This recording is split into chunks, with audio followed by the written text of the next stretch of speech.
Hello everyone and welcome to Grumpy's Railroad Photography Guide, episode number 19, Sharpness. What do we mean by the term sharpness? We're talking really about image acutance. In other words, we'd like our edges to be distinct, crisp, snappy, high contrast. We want an image that pops, and we certainly don't want our subject to be fuzzy, soft, or blurry. How do we evaluate sharpness? How can we tell if an image is sharp or not? The first thing is we need to zoom to 100% actual pixels. We can't look at an image unless it's at this size and evaluate the sharpness properly. This is true whether we're talking about an unsharpened digital original or an unsharpened high-quality scan of a film original. And note that in either case, we need the image to not have any sharpening applied prior to looking at it in order to evaluate its actual sharpness. So let's look at a few examples and see if we can understand what sharpness is all about. I'll mention that I pulled these samples at random from my collection, and I tried to have both scanned film of various types as well as digital originals from various types of cameras. So let's take a look. Here's an image shot with a Canon EOS 1DS back in 2005 using a 600mm lens at 1/200th of a second f/16 ISO 160. Let's see if we think this one is sharp. Remember, this is the full frame view, but to understand the sharpness, we really need to zoom all the way into 100%. Here it is at 100%. Let's take a closer look. It's not terrible, but if we look very closely at this number board, we can tell it's not as sharp as it should be. And in fact, if we look at some of the smaller lettering here on these stickers, we can see that we can't read those and that they're slightly blurry and out of focus. Again, this isn't terrible, but it's not as good as it could be. And if we look carefully at the tie clips along the rail here, we will note that as we come closer to the edge of the image, they're much sharper than they are as we move further back. And in fact, by the time we get even to the fuel tank on the second locomotive, they're quite blurry. So this is an illustration of something we're going to talk about a little bit later, and that's called front focus. Again, overall, I wouldn't say this is terrible, but it's clearly not great, and it's not really what we wanted it to be. Our next image is this LMX taken back in 1988 using a Nikon F3 and a 75-150 zoom at roughly 100mm on Kodachrome 64. The exposure was 1/500th of a second f/5.6. And note that this is a scanned image of film, and if we zoom to 100%, we can test the quality of our scan by looking at the film grain. So if we go up here, we notice that we can see sharp film grain from one side of the image to the other, from top to bottom, from left to right. This is important because sometimes you might have a scan where the scan was not a good scan and the scan is the problem and not the original. In this case, there's no problem with the scan because I'm seeing water droplets like this, dust particles. You're always looking for detail in the scan, which is normally film grain and also dust and that sort of thing. And if you can see those clearly, if you can see the film grain, if you can see sharp dust spots, then you know that the scan is good and that you captured the film to the best possible ability. Now let's look at the sharpness of the image itself. It's really not too bad. Again, the numbers are slightly soft on this number board, but I think it's acceptable, especially for film, because film is going to have a slightly softer look to it than digital originals in general. The logo here on the nose is not bad. The numbers on the side of the cab are pretty good. We don't think there's any kind of a front focus or back focus problem because of the fact when we look at the ballast and we look at the sharpness, you might argue that it's ever so slightly front focus because the ballast here is a little bit sharper than it is as we move further back, but it's still not that bad, and I think that overall this is an acceptable image. Next, we find this image of a ugly looking Union Pacific SD60. This was taken on Kodachrome 25 using a Nikon F3 and an 80mm lens at 1/500th of a second just below f4. Let's zoom all the way in and take a look, keeping in mind again that this is a scanned film original. Now since this is Kodachrome 25, the film grain is quite a bit finer than it was with Kodachrome 64, so at times it's difficult to see the film grain, particularly in this video. But again, these are unprocessed scans, and so we're going to have dust spots like that one there, which hopefully you can see. There's really not a lot of dust on here, but at least on my monitor I can see sharp dust spots. I can see film grain even though it is very fine. And you notice just in general things look to have a lot of detail to them, like the lettering on this building back here, the detail on all of these cars. You have wires, you have insulators on the poles, you have this stop sign, and then we look at the locomotives. The number boards appear to be pretty sharp. Here on the lead unit, we've got a little bit of difficulty. Now let's take a peek closer at the track here. Let's look at the ballast. Let's look at the ties. Let's look at the spikes. These all look quite sharp. Notice in front of the locomotive, things are still very sharp. Behind the locomotive, things are very sharp, but the lead locomotive itself is slightly fuzzy, especially if you try to read the lettering on this UP logo or the lettering on these stickers. You can't do it because it's blurry, and the number boards are also slightly blurry. As we move back in the image, we look, the lettering on this SP unit doesn't look too bad, and the lettering on the Northwestern unit here is looking pretty good, and by the time we get back here into the background, things are quite sharp except for a little bit of dust kicked up by the train or some of the exhaust heat. But overall, I think this is not terrible, but we do have a slight bit of motion blur going on here, which is something that we'll talk about later. Overall, I'm not terribly disappointed with the sharpness of this image, but keep in mind, this is not one that I would consider to be exceptionally sharp by any means. Here we have an image of 3BNSF SD70 Max. This was taken with a Nikon F3 on Fuji Astia 100 film using an 85mm lens. Let's zoom in and see what we think of this one. Again, the first thing is to make sure we've got a valid scan by looking at the dust and the film grain, which I was about to say noise. It's effectively the same thing. You can see that the dust is quite sharp. We do have quite a bit of it since Fuji processed slides in Phoenix, Arizona, where it was very dusty and there was a lot of static electricity. So one thing that I did note in the old days was that I always had a lot of dust on my slides coming back from Fuji. So we've got all of this dust, and that actually is beneficial to us in evaluating the quality of our scan, because if we can see these dust particles are sharp, then we know we've got a good quality scan. So I'm quite certain this is a very good quality scan. And we can also see a little bit of film grain, even though Fuji Astia for a 100 ISO film was quite fine grain. Now let's look at the train itself. You can tell that we're limited a little bit by our depth of focus or depth of field, because you can see that on these hopper cars, they're quite blurry as we get towards the rear of the train, and they get a little better as we come forward. Looking at the numbers on the third locomotive here, they're still quite fuzzy in my opinion. They get a little bit better as we come closer to the front. But then as we get to the lead motor, this is reasonably sharp, but it's not exceptionally sharp by any means. And let's again look at the ballast to see if we can figure out what's going on here. We note that the ballast in front of the train is really quite sharp. And the reason I'm saying that is I'm looking at the edges of these rocks. I'm also looking at the spikes here along the rail as well as the rail itself. Anywhere I have a high contrast edge, I can evaluate sharpness as just looking at the clarity of that edge. And I see a lot of edges through here that look pretty good, as do these weeds. These are quite sharp in my opinion for a film scan. Now as we look at the locomotive and we start looking at these stickers, we can make out sort of what the sticker is, but we can't really read any of that text. The SD70 Mac label here on the side sill is a little bit soft. We can't read the fire extinguisher inside text on this sticker, which if this image were really, really sharp, we should be able to read that. And the number boards are ever so slightly soft. Again, I don't consider this to be a terrible image, but it's not a great image. And if we're really striving for the ultimate in sharpness, we would know that based on the fact the ballast is sharp in front of the locomotive and behind the locomotive, our culprit here is actually motion blur. Next, we have an image of this UP intermodal train taken with a DJI Inspire 2 with the X5S camera running an Olympus 25mm lens, which has an effective focal length of 50mm as considered from the perspective of the 35mm camera. If we zoom into 100%, we can take a look. This is a digital original, of course, and things look pretty good to me, honestly. If I look at the ballast, it's all quite sharp.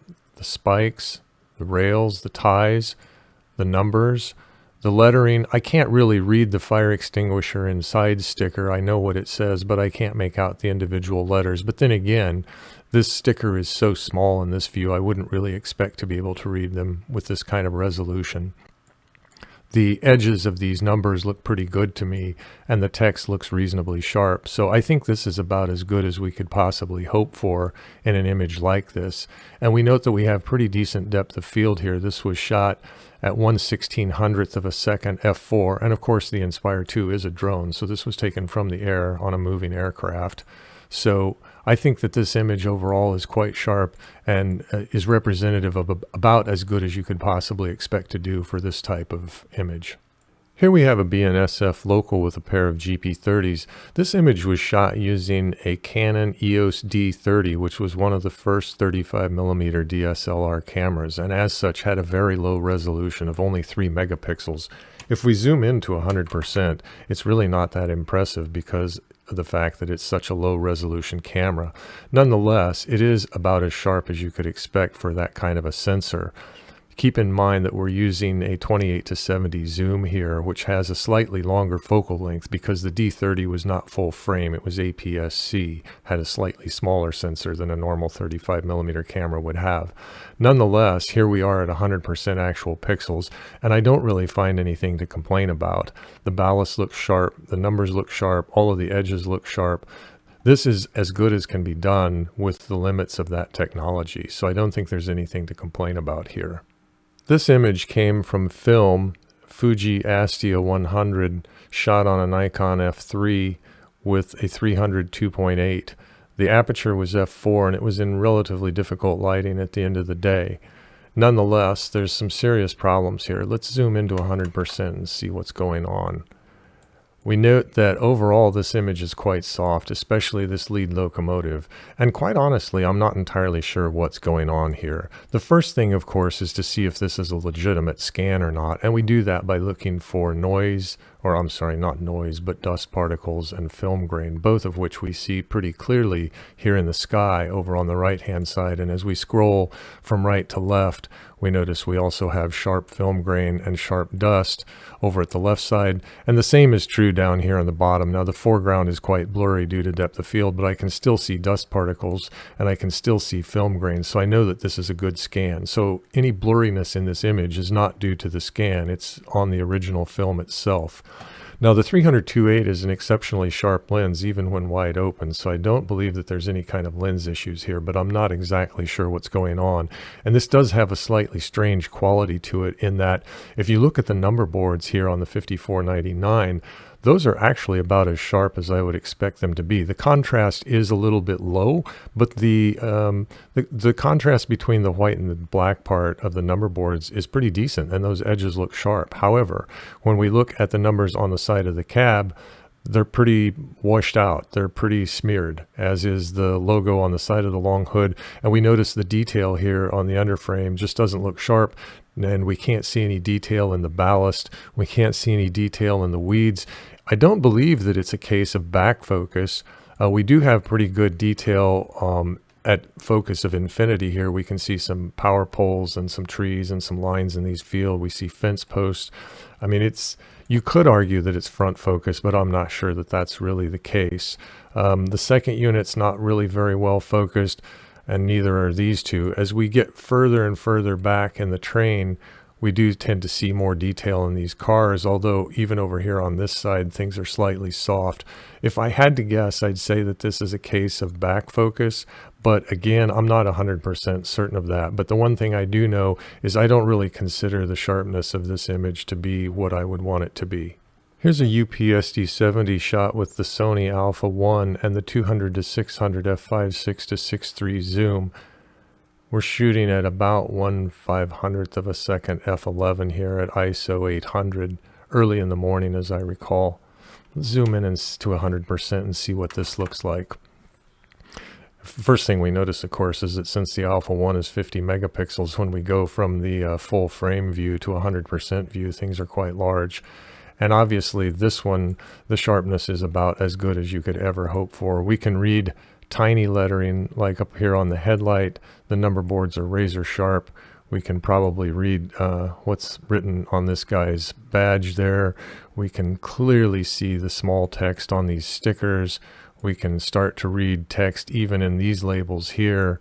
So there's absolutely nothing to complain about here. This is, as far as I'm concerned, pretty much state of the art in terms of sharpness. You're just not going to get an image with this much detail that's that crisp when we consider that that's the full frame right there, and we can read just tiny lettering. So this, of all the images that we're looking at here in these examples, I think this one is far and away the best.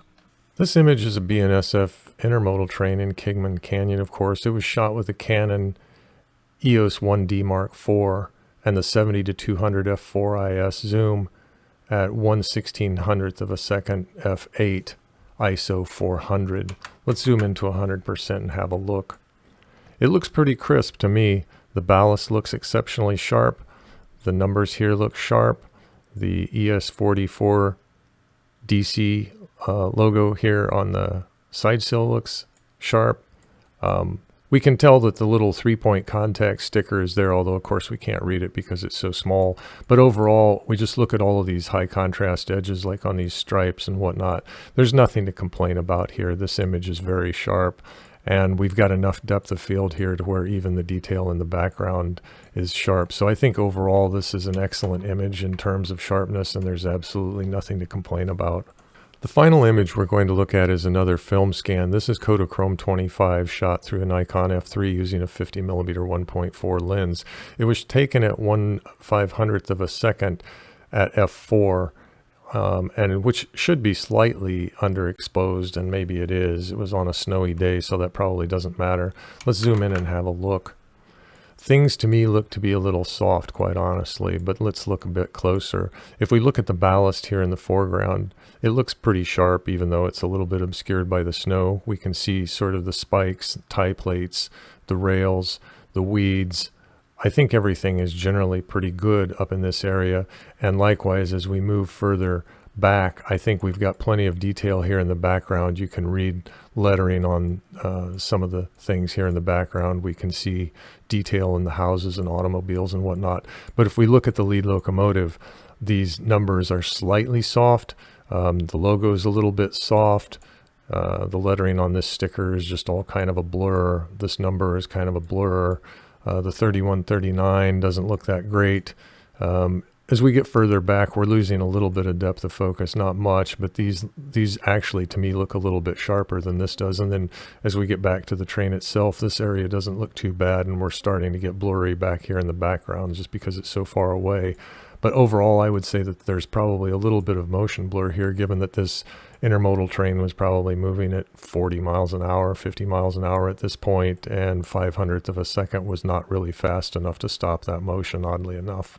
Let's now talk about enemies of sharpness. First and foremost on the list is focus accuracy. If you want a sharp image, you've got to have your focus correct.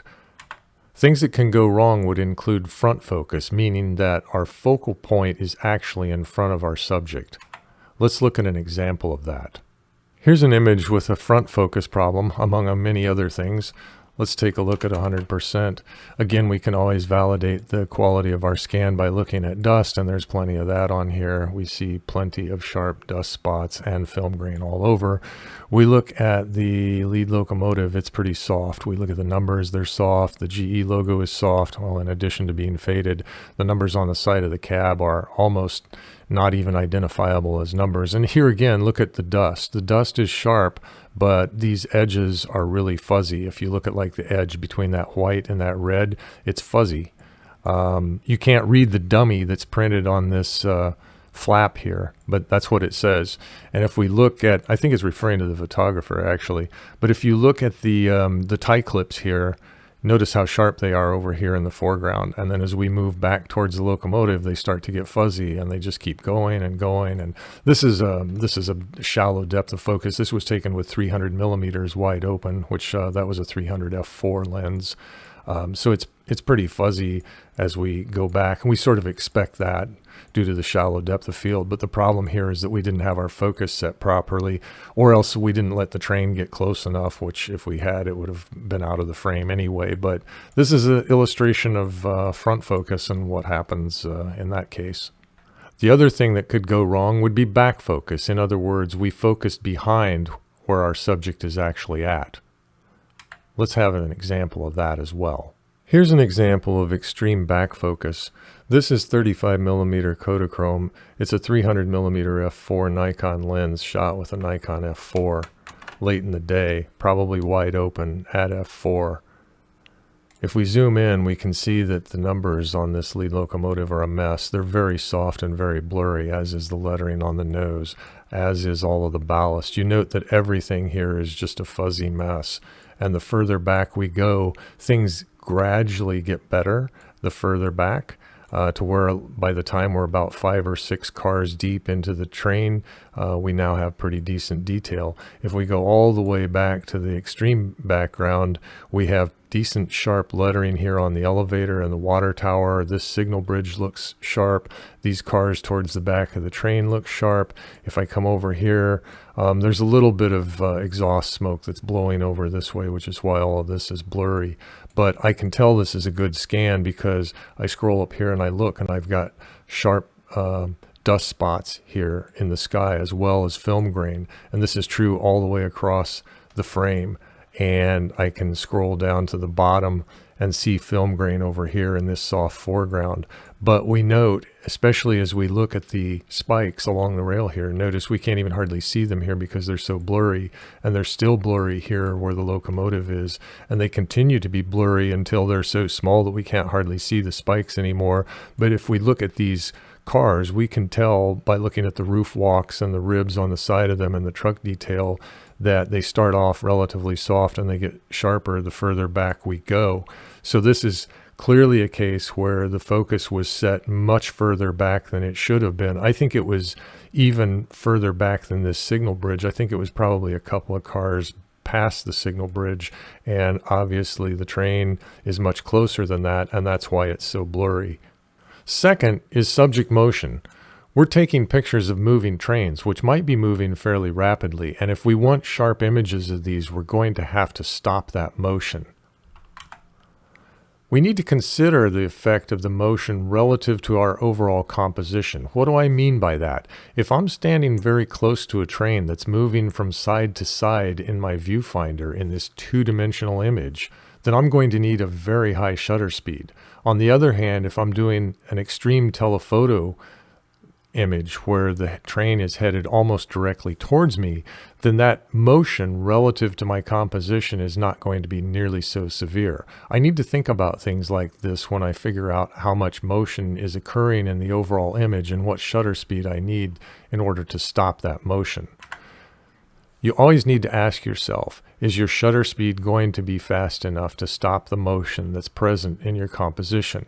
If it's not, you're going to have motion blur. Let's see an example of that. We've already seen several examples of motion blur in the 10 images that I presented earlier. Here's one, however, that I picked specifically because I felt that it illustrated motion blur pretty well. This is Kodachrome 64 on a fairly fast-moving train, and we're shooting it with a fairly wide lens. This was a zoom, so I'm not exactly sure what the focal length was, but if I had to guess, I'd say it was probably around 35mm. Let's zoom into 100%. Again, we can verify that this is a decent quality scan just by looking at the film grain and some dust spots and whatnot. This is not terrible, but it's not great. Again, let's look at the ballast in the foreground to make sure that we're not dealing with back focus or some other issue. If we look at these weeds, they look pretty sharp to me. The ballast here looks quite sharp. The rail looks sharp. The ties look sharp. I have good detail in the background, so I think I've got the right depth of field. I think my focus is correct. But when I look at this logo and the text on it and the stripes on it, this is actually quite fuzzy. The text here on this "Watch Your Step," I couldn't read that if I didn't know what it said, but that's quite fuzzy. These green and yellow stickers up here, they're quite fuzzy. The numbers, the number boards, all of this is much fuzzier than it should be, and that's because of motion blur. And also another sign of that is as we move back to the second unit, everything looks pretty good. The motion relative to our composition here is much less pronounced as we move further back in the train. And then eventually, as we get far enough back, we start falling off in depth of field. So the back of the train is a little bit soft. Middle of the train starting in through here looks pretty good to me. We come up here, we can read the numbers on this car. Everything looks fine on the second unit. The rear half of the lead unit doesn't look too bad. You could suspect a film flatness issue, but that's that theory is tossed out by the fact that the ballast looks really sharp, the weeds look sharp. There's the only culprit here that's possible is motion blur. Third on the list is camera motion. The subject is generally moving. The camera should never be moving. But of course, if you're hand holding it, it's going to be moving, and you're not going to be able to stop that no matter how steady your hands are. Did you use a sturdy tripod? That's something you should always do. There's a lot more motion in your camera when you're hand holding it than there is if you put it on a tripod. I know tripods are bulky and inconvenient, and people don't like using them, and they think that image stabilization can compensate, but it really can't. You should always be using a tripod if you're serious about trying to shoot images that are sharp. Did you use image stabilization? Most modern systems have this. Even some of the older ones had image stabilization in the lenses, but new ones have it in the body as well. Let's see an example of what camera motion can do to an image. Here's probably the best example I have of camera motion ruining an image. This is on a Pentax 6x7 with a 200mm lens, which in rough 35mm equivalent is somewhere around 100mm, maybe a little less than that. Let's look at the image. The thing is just a mess, isn't it? You can't read the number of the locomotive. You can barely make out that third locomotive is the 7101. And the interesting thing here is that the blurriness sort of has a shape to it. You can almost see the direction of motion here. This is due to camera motion. This is not focusing error. The reason we know that is because there is nothing anywhere in this image that's in focus. Now we have these foreground leaves which are way out of focus due to depth of field, but the focus is pretty close to infinity here, and we look at the background, even these trees are blurry, and again you see this strange directional shape to the blur. It's almost a diagonal as I'm moving my little hand here around, and it's across the entire image. And yet I know it's not a scan problem because I can see these white specks, because this was originally a negative, and when you scan a negative, the dust leaves white specks and not black specks because you've inverted the image. And I notice there's these very sharp white specks all over the image, so I know that it's a good scan, right? But the image suffers extreme blur due to camera motion. And this was not uncommon, by the way, on the Pentax 6x7 because it was an SLR, just like 35mm SLRs, only it was medium format. It had a mirror that when you push the shutter button, the mirror flips up. And keep in mind that mirror is about the size of a playing card, and so it tends to shake the camera. And you learned pretty quickly that if you wanted a sharp image with that camera, you needed to lock the mirror up before you trip the shutter. But sometimes you just couldn't do that, and often if that was the case, you'd end up with an image like this. So this is what camera shake looks like in an extreme case, and we just notice it due to the fact that the blurriness tends to have this shape to it, and it's uniform across the entire image. Fourth on our list is atmospheric conditions, specifically heat distortion.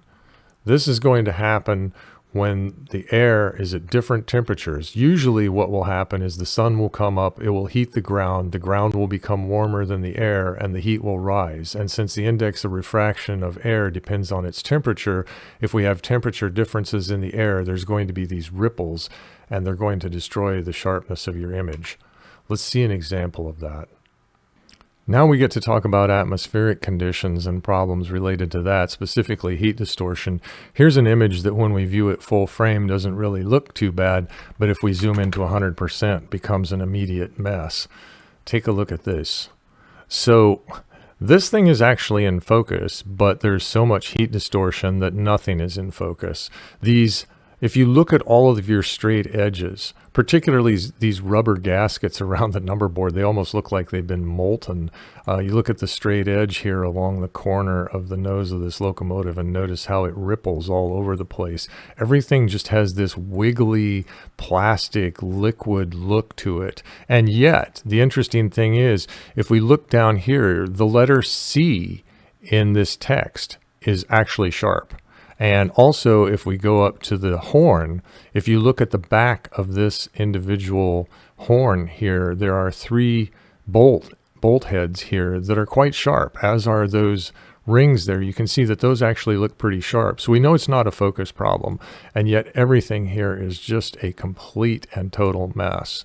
We do lose a little bit of depth of field as we go back, of course, but we still have even more and more heat distortion back there. So this image is pretty much a disaster, and there's nothing we can do to recover this. This is just a lost cause, and this is kind of an illustration of why you wouldn't want to try to shoot this image during the middle of the day like I did. Finally, there are some miscellaneous and other things. These really aren't worth considering, but I mention them only for the sake of completeness. Generally, the enemies of sharpness are, in order of importance, the same as I presented. In other words, the number 1 enemy is your technique. The items that I'm talking about here are almost always never the problem. First would be film flatness. This isn't a problem if you're shooting digital, which pretty much everybody is these days, but back in the day, there were situations where the film might not have been flat in the film plane at the time the image was exposed. Let's have a look at an example of this to know what we're talking about here. Here's an interesting problem that many of you might have never seen, and if you've only shot with digital cameras, you'll probably never see this. If you shot with film and you look very carefully at your slide collection, you may find more than one image that has this problem. Let's zoom in and take a look. So if we look over here to the right side of this image, everything looks pretty sharp to me. It's not the sharpest image I've ever seen, but it's not bad by any measure. I'm generally quite pleased with the sharpness here, the number boards, the stickers, etc., etc. Likewise, if I go over here to the left side of the image and look at the details on these boxcars and in the trees and the power line and whatnot, I'm generally satisfied with the sharpness and detail there too. But let's look at the middle of the image. What's going on here? Why is all of this blurry? Why is this lettering on the long hood blurry? I can't even tell that there's lettering on these stickers. Everything is just a mess. Look at the detail on the doors, how it's really good here and it just vanishes as we go towards the end of the locomotive. And likewise, the front of this tank car is just a fuzzy mess.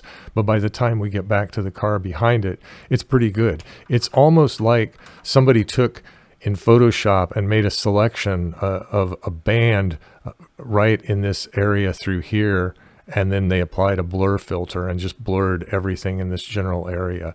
And that's what once upon a time I called the second frame blur problem. It had to do with the memory effect of film. In other words, film, which I think is made of polyester or some kind of mylar plasticky base, it has this effect where when you bend it in a certain direction, like in a coil, it tends to want to stay in that. If you flatten it, it wants to stay flat. If you coil it, it wants to stay coiled. So it has some memory. And this was often a problem with film where you would load a spool of film in your camera, and if you didn't shoot that whole thing in one day, but you shot like half a roll and then you let it sit, there would be a kink in it. And then as you shot that frame with the kink, lo and behold, it wasn't flat in the film plane, and it ended up creating this weird effect where you have this center section of your image that's blurry where both ends are sharp. And again, if we wanted to zoom back in and look at dust and film grain to make sure that this was not a scanning problem, we could do that. But I'm telling you that this is a film flatness problem, which is probably something you're never going to encounter unless you're scanning a slide collection. Another issue is diffraction. Diffraction occurs when the aperture, in other words, the opening in your lens, is sufficiently small that the light starts bending, and that makes sharp images fuzzy. Now, this generally isn't much of a problem unless you're using extremely small openings. I have to be careful with my terminology here because a small aperture is actually a large f-stop number. So like think about f22 or f32. That's a really tiny pinhole type effect. And if you've ever played with a pinhole camera, which probably nobody has these days, but back in the day it was a popular thing to play with, you would notice that you could never really get a very sharp image out of that, even though you had tremendous depth of field, and that was due to diffraction. This is sort of a technical thing, and I really wouldn't worry much about it. But that said, you should always try to use a reasonable aperture and make sure that your aperture is not too small. The final culprit is lens quality or some kind of a lens defect. And this is often, ironically, the first thing that people blame when they find an image that they think is not sharp. It's never their technique, it's always their equipment. But the reality is, it's just the opposite.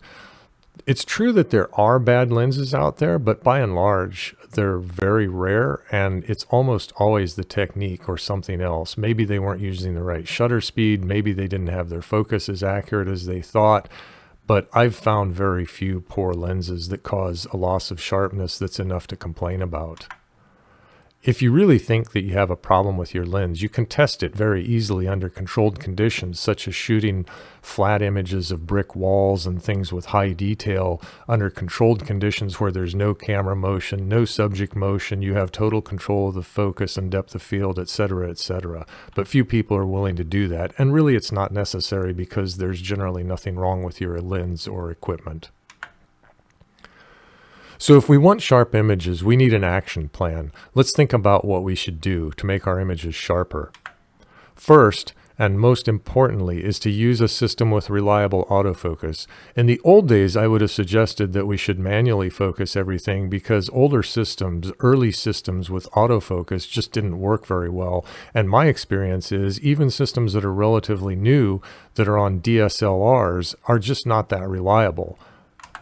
A modern mirrorless camera like the Sony Alpha system works really well. I have an Alpha 1, which is an expensive camera, but the reason I got it is because my vision is no longer good enough to allow me to manually focus, and I have to rely on autofocus. And I can say, having shot more than 2,000 frames with this Alpha 1 that I've only had for about a month, that it never misses. The autofocus is that good. With all of the lenses that I have with it, it never misses. So use a system with reliable autofocus. That's going to eliminate front focus. It's going to eliminate back focus.